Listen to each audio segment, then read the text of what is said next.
చక్రవడ్డీలో మొత్తానికి ఫార్ములా చూద్దామండి.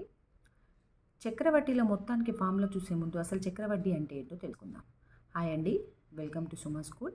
ఈ వీడియో కనుక మీకు యూజ్ అయితే ఛానల్ని సబ్స్క్రైబ్ చేసుకోండి, వీడియోని లైక్ చేయండి, షేర్ చేయండి, కింద కామెంట్ పెట్టండి. చక్రవడ్డీ అంటే ఏంటి? కొంతకాలం తర్వాత వడ్డీని అసలుకు కలుపుతూ వడ్డీ లెక్క కట్టే పద్ధతిని చక్రవడ్డీ అంటారు.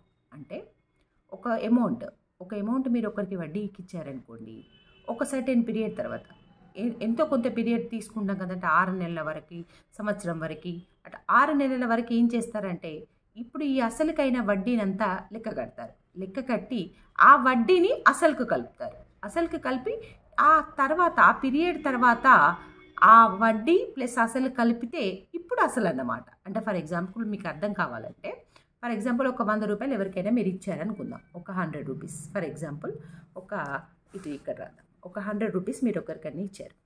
ఇక్కడ 100 రూపీస్ ఇచ్చినప్పుడు ఈ 100 రూపీస్కి 6 మంత్స్ తర్వాత, ఫర్ ఎగ్జాంపుల్ ఇది ఎగ్జాంపుల్ మాత్రమే, 6 మంత్స్ తర్వాత మీకు అర్థం కావడానికి, ఈజీగా అర్థం కావడానికి చెప్తున్నాను. 6 మంత్స్ తర్వాత వడ్డీ ఎంత అయిందంటే ఒక 20 రూపీస్ అయింది అనుకుందాం. ఇప్పుడు ఏం చేస్తారు? ఇవి రెండు కలుపుతారు. ఈ రెండు కలిపితే ఎంత అవుతుంది? 120 రూపీస్ అవుతుంది.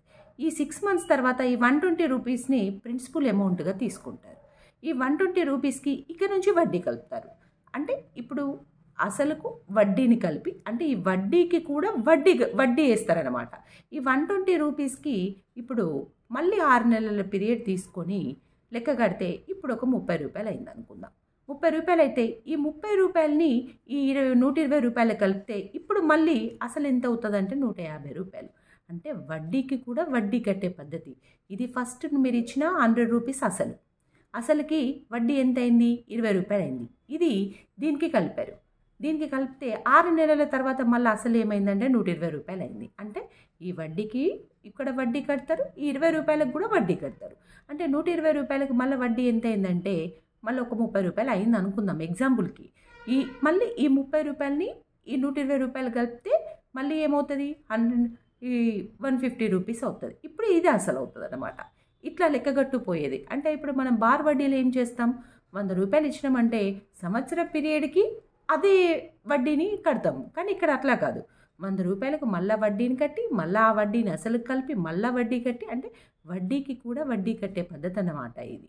అందుకే ఇక్కడ చూడండి మళ్ళీ ఒకసారి, కొంతకాలం తర్వాత వడ్డీని అసలుకు కలుపుతూ వడ్డీ లెక్క కట్టే పద్ధతిని చక్రవడ్డీ అంటారన్నమాట.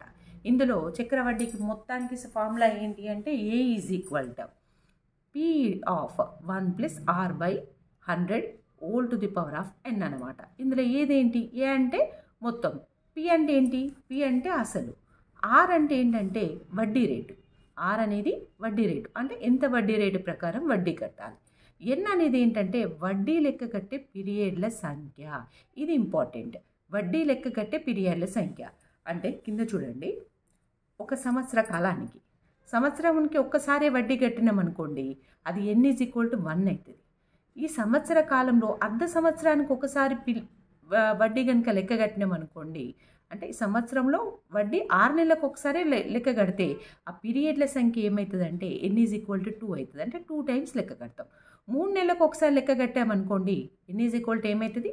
4 అవుతుంది. అక్కడ మనకి ఇస్తాడనమాట. N = ఎంత ఇస్తాడో ఇచ్చిన ఆ రైటింగ్ సమ్లోనే ఇస్తాడు. అప్పుడు మనం ఈ ఫార్ములాలో సబ్స్టిట్యూట్ చేయాలి. ఏదేంటి అనేది కరెక్ట్ తెలిసి ఉండాలన్నమాట.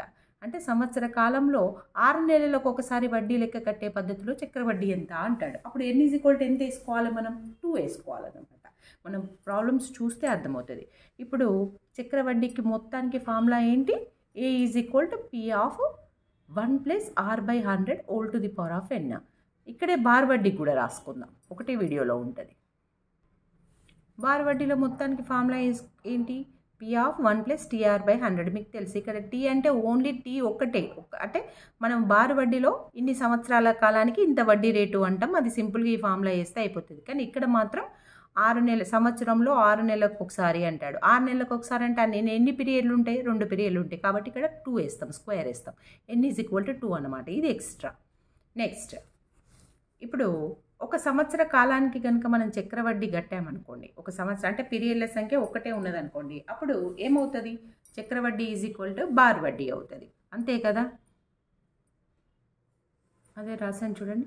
ఒక సంవత్సర కాలంలో ఒకసారి లెక్క కట్టే విధానం అంటే సంవత్సరానికి ఒకసారి వడ్డీ లెక్క కట్టే విధానంలో బార్ వడ్డీ ఈజ్ ఈక్వల్ టు చక్ర వడ్డీ అవుతుంది. అప్పుడు n ఈజ్ ఈక్వల్ టు 1 అవుతుంది అన్నమాట.